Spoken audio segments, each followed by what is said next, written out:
الحمد لله رب العالمين والصلاة والسلام على سيدنا محمد صلى الله عليه وسلم وعلى آله وأصحابه أجمعين. Amin.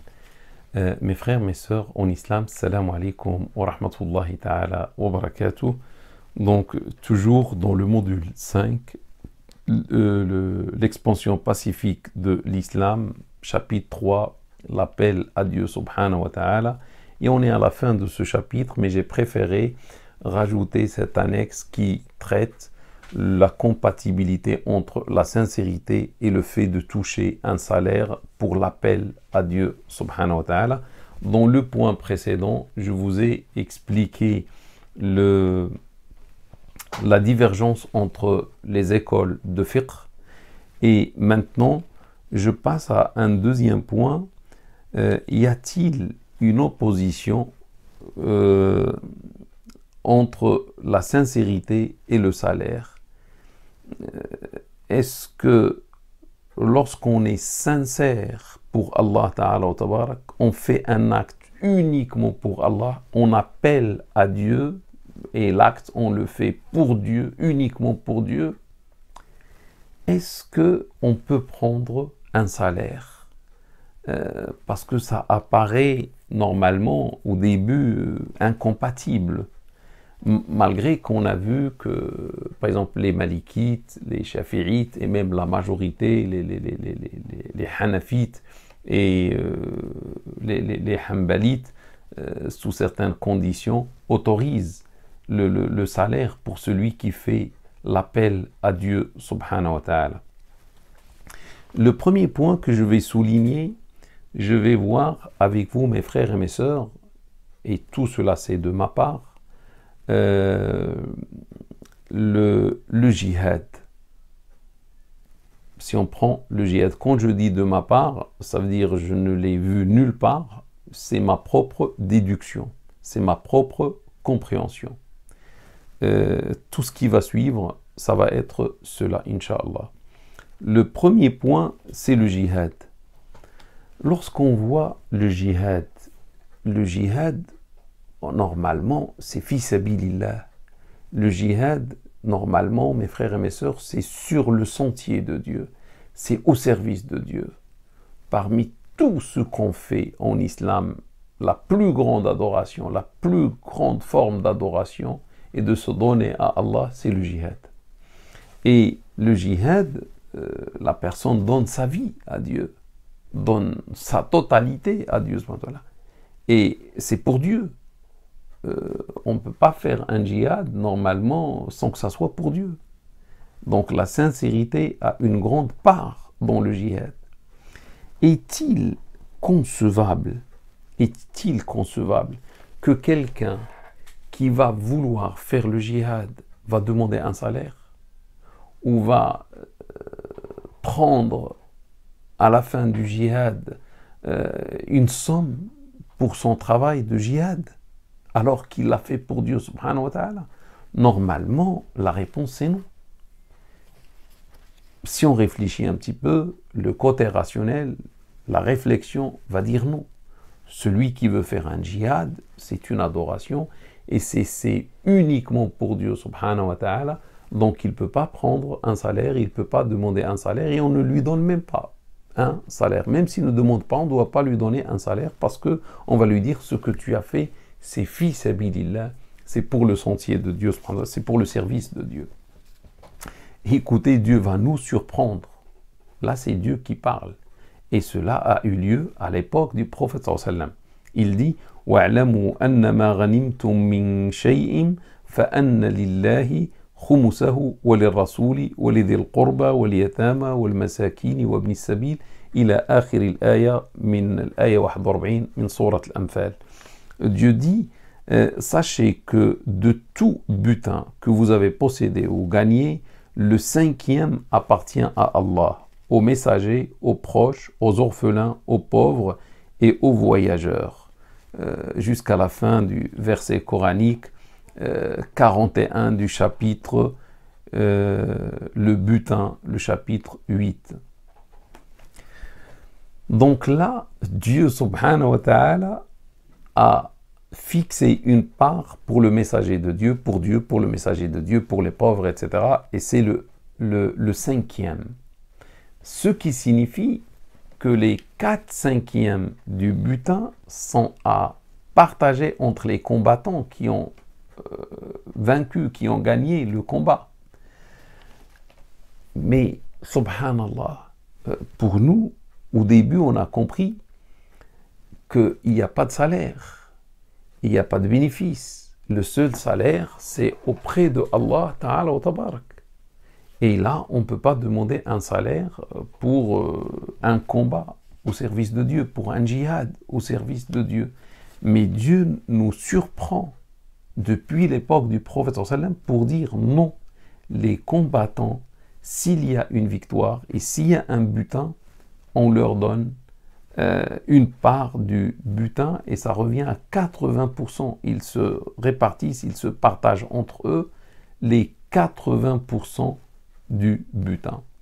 20% c'est pour Dieu et le messager de Dieu, les pauvres, etc. Ça c'est le premier point. Donc même pour un djihad, pour Dieu uniquement, le combattant, le guerrier, le musulman, le soldat, etc., a droit à une part. Et cela n'a pas touché normalement la sincérité. Dieu sait mieux que nous le problème de la sincérité. Malgré qu'il nous demande la sincérité, il n'a pas dit vous faites ça sincèrement pour Dieu et vous ne demandez pas un salaire. Je vous donne un autre exemple que je trouve fort aussi, c'est la zakat. La zakat, le principe, à l'époque du prophète sallallahu alayhi wa sallam, le prophète sallallahu alayhi wa sallam sur lui, envoyait des gens qui prélevaient la zakat auprès des riches. Bien sûr, ces gens, je ne sais pas combien ils passaient de temps loin de chez eux pour aller dans les villages, dans les villes, dans les campagnes et tout, chez les riches, de faire le compte avec eux et de leur dire combien ils doivent acquitter comme zakat et ils récupéraient cette zakat, ils revenaient vers le prophète sallallahu alayhi wa sallam et après pour distribuer, ils vont faire le rôle de la distribution par la suite pour s'assurer des pauvres, etc. et pour leur donner leur part de cette zakat.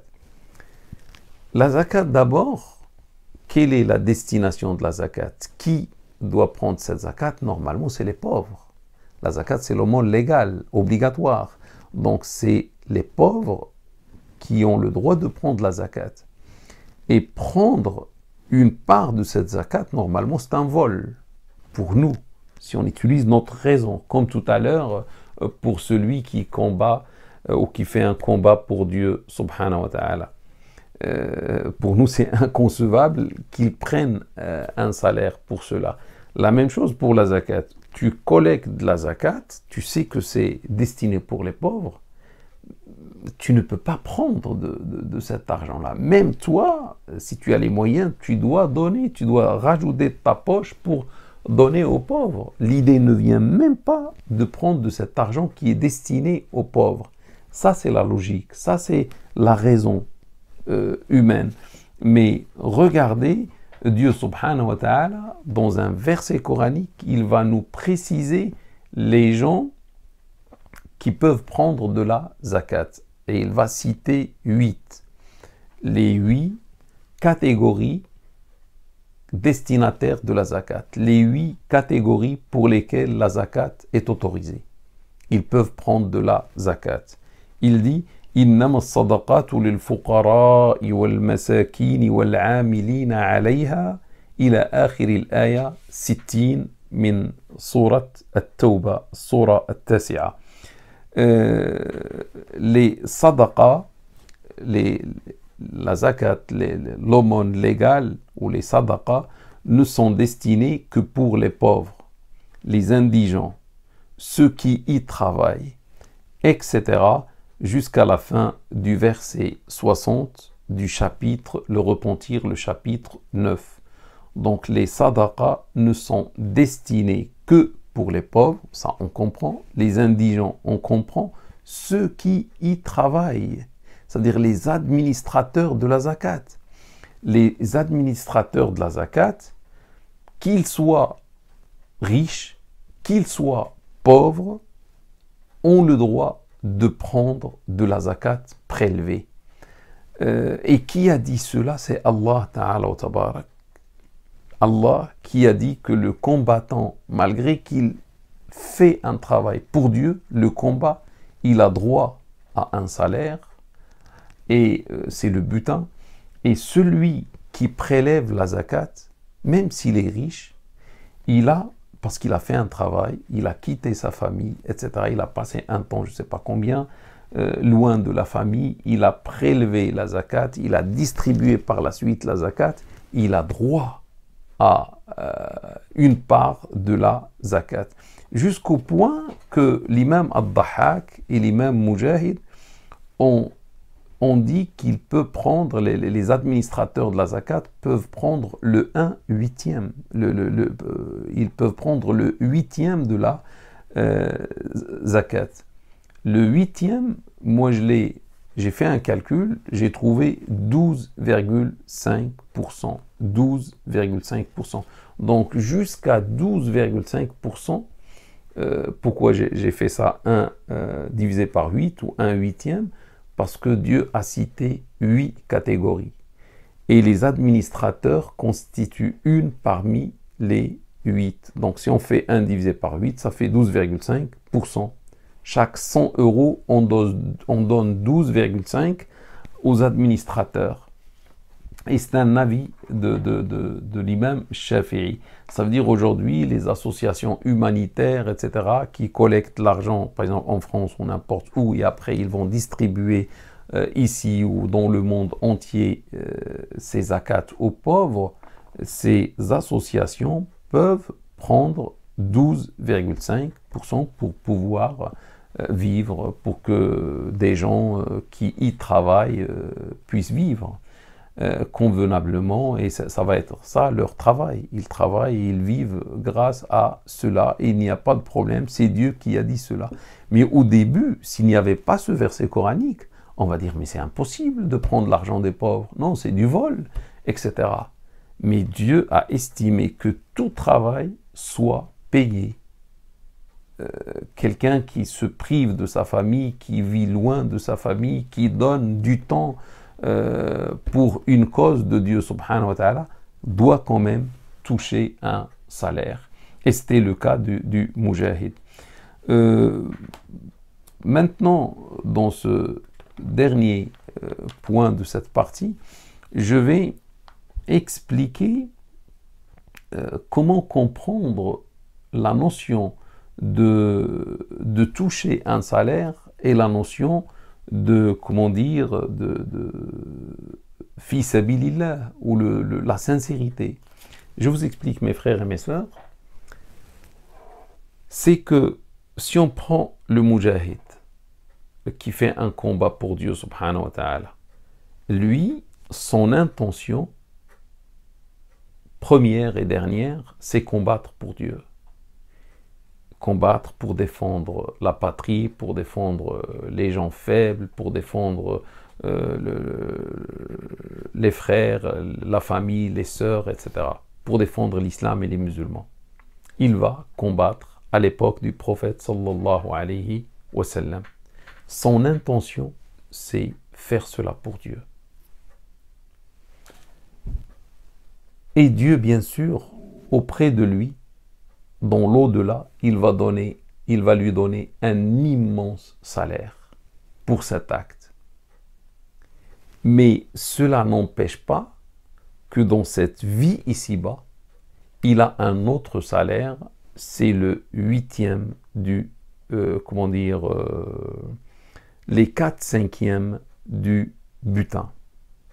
Donc les combattants, bien sûr, leur première intention, c'est combattre pour Dieu, mais Dieu subhanahu wa ta'ala leur donne un salaire dans cette vie ici-bas. Je comprends, mes frères et mes sœurs, qu'il y a deux salaires.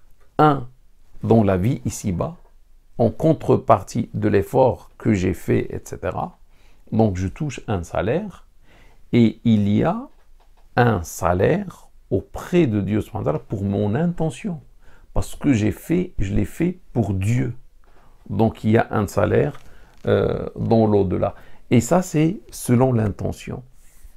Maintenant, on se pose la question, on regarde quelqu'un, par exemple, un musulman à l'époque du prophète sallam, qui fait le combat. Lorsqu'on le regarde, il est en train de combattre avec force, il est en train de se défendre, de tuer celui-ci, cet associateur, etc. Et on voit qu'il est courageux, qu'il fait ça avec courage. Si on se pose la question, celui-ci, il est en train de faire ce combat avec courage, etc. Mais est-ce que franchement, son intention, c'est pour gagner le combat et par la suite pour gagner le butin? Ou il le fait pour Dieu uniquement? Et à l'instant là où il est en train de faire le combat, il a même oublié l'idée qu'il y a un salaire après, dans le cas de victoire. Là, il ne pense même pas au salaire ou bien au butin. Il pense seulement à défendre l'islam et combattre pour Dieu subhanahu wa ta'ala. Mais quelle est son intention?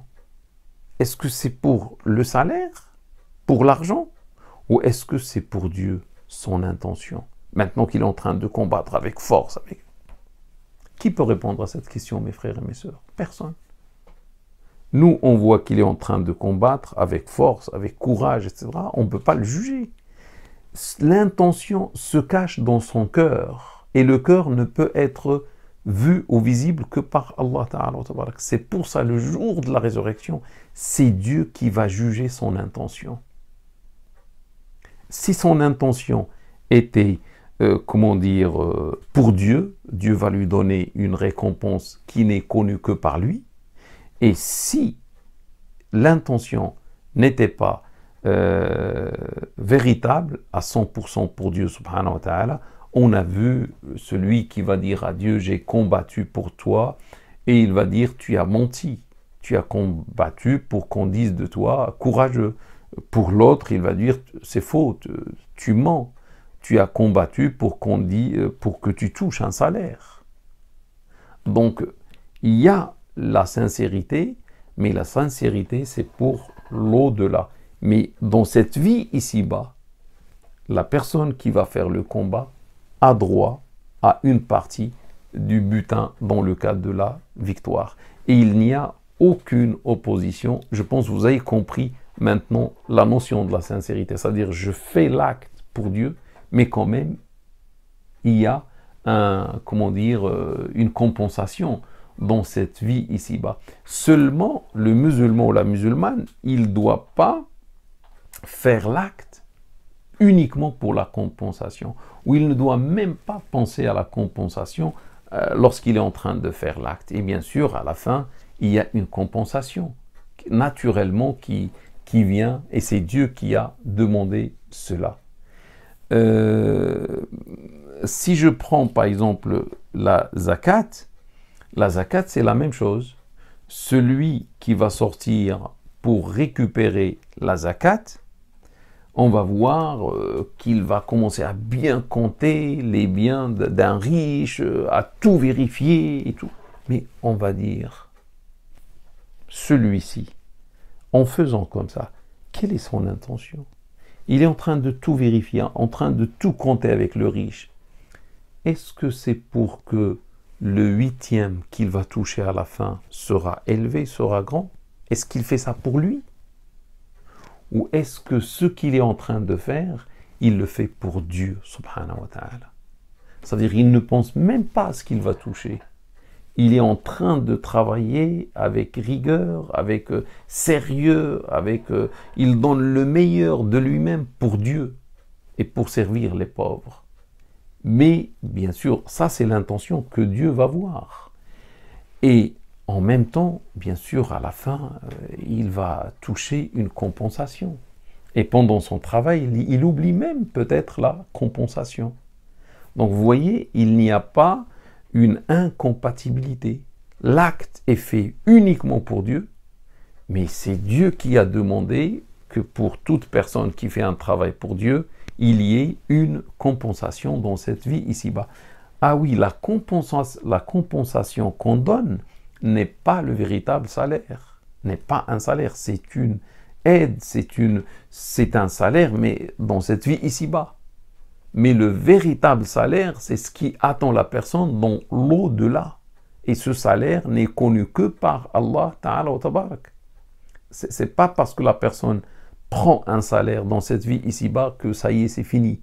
Pour elle, non, il y a un autre salaire auprès de Dieu pour l'acte fait, pour l'intention faite uniquement pour Allah Ta'ala wa Tabarak. Maintenant, avec la lumière de ce que je viens d'expliquer, je vais revenir à celui qui fait, par exemple, le travail dans cette vie ici-bas, ou l'acte ou l'œuvre dans cette vie ici-bas, qui s'appelle l'appel à Dieu. Sachez, mes frères et mes sœurs, qu'après réflexion, et bien sûr des savants disent cela, le salaire qu'on va donner à cette personne qui fait l'appel à Dieu subhanahu wa ta'ala par un moyen ou par un autre, imam ou conférencier ou enseignant ou autre, c'est en contrepartie de la privation du temps. C'est pas en contrepartie de l'adoration. Et ça, il est très très important de préciser cela. Ça veut dire, l'appelant à Dieu subhanahu wa ta'ala, lorsqu'on va lui donner un salaire, ou même lui, lorsqu'il va demander un salaire, ou lorsqu'il va prendre un salaire, il ne doit pas, avec son intention, prendre le salaire parce qu'il appelle à Dieu, ou parce qu'il fait une adoration autre. Ça, c'est pas possible. Personne ne doit pas penser à ça. Mais s'il y a salaire, c'est en contrepartie du temps consacré à faire un tel acte. Donc, je reprends. Pour l'adoration, on ne donne pas un salaire. Et toute personne musulmane ne peut pas prendre un salaire pour une adoration. C'est pas possible. Quelqu'un qui prie, on ne peut pas le payer pour sa prière. Et la personne ne peut pas demander un salaire pour la prière. Donc, quand il y aura une demande ou le fait d'accepter de donner un salaire pour quelqu'un, c'est en contrepartie du temps qu'il va consacrer, du temps, on va le priver d'un certain temps de sa vie, où il peut faire autre chose, où il peut travailler, etc. Entre parenthèses, sachez, mes frères et mes sœurs, que, par exemple, Abu Bakr, As-Siddiq, que Dieu soit satisfait de lui, c'était un compagnon, c'est le premier calife en islam, c'est le plus grand ami du prophète sallallahu alayhi wa sallam. Mais le jour où on l'a désigné calife, après la mort du prophète sallallahu alayhi wa sallam, le lendemain, il est parti au marché, et c'était un riche. Abu Bakr, c'était parmi les riches, mais il travaillait, et son travail, c'était le commerce. Il est parti pour faire son commerce au marché. Et lors de son chemin, il a rencontré Omar et un autre compagnon. Je pense à Abdurrahman, fils de Aouf, que Dieu soit satisfait des deux. Et ils lui ont dit, où vas-tu comme ça? Il a dit, voilà, je pars avec ma marchandise au marché. Ils lui ont dit, pourquoi? Il a dit, pour travailler, pour gagner ma vie, pour pouvoir nourrir ma famille. On lui dit, non, tu es devenu calife et on va te fixer un salaire. Et ça, c'est normal. Si on lui dit, dans d'autres versions, il y avait des femmes qui attendaient, des gens qui attendaient, il y avait des problèmes entre eux et on avait besoin d'un juge qui devait trancher, etc. Il y a les affaires de l'État qui attendaient tout, mais le calife, il va partir au marché pour travailler, pour vivre, pour faire vivre ses enfants. Si on lui dit, alors que le travail du calife, c'est une adoration, il gère la communauté, il est l'émir de tout le monde, il est le calife, Mais normalement, ça, il le fait pour Dieu. Et son intention, ça doit être pour Dieu et non pas pour un salaire. Et on ne doit même pas lui donner un salaire, si on réfléchit. Il le fait pour Dieu. Mais quand même, les premiers compagnons comme Omar, et c'était les plus grands compagnons du prophète, ont dit non, on ne va pas te laisser travailler. Mais ça veut dire pour ça, parce qu'on te prive du temps dans lequel tu peux travailler pour ta famille et pour toi-même, où tu gagnes ta vie, c'est normal. La justice même, c'est ça. On doit te fixer un salaire, on doit te donner un salaire. À ce moment-là, tu ne travailles plus, mais tu vas t'occuper des affaires de l'État. Tu fais la charge, le travail du calife. Et il a accepté. Si Abu Bakr a accepté, ça veut dire ce qu'il a pris, c'était pas haram, lorsqu'on lui a donné un salaire.